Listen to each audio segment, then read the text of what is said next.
Takže budete zpívat. Je to jasný. Co budete hrát na housle? Vybrala som si skladbu Crystallize od mojej najobľúbenejšej hudobnej virtuózky Lindsey Stirling. Wow. Nádherná sukně. Krásná je ten top. Jak dlouho hrajete na ty housle?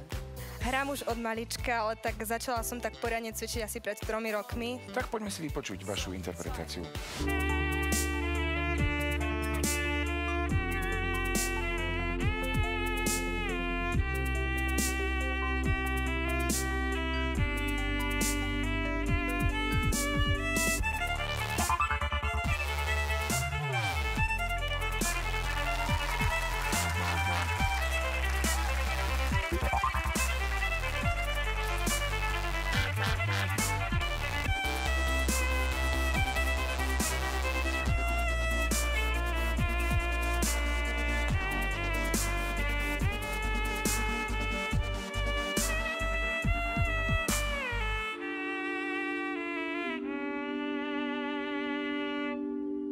Jsou to první elektrický housle, který znějí, že mi z toho není zlé. A jak že to se mi říct? to dokonce líbí.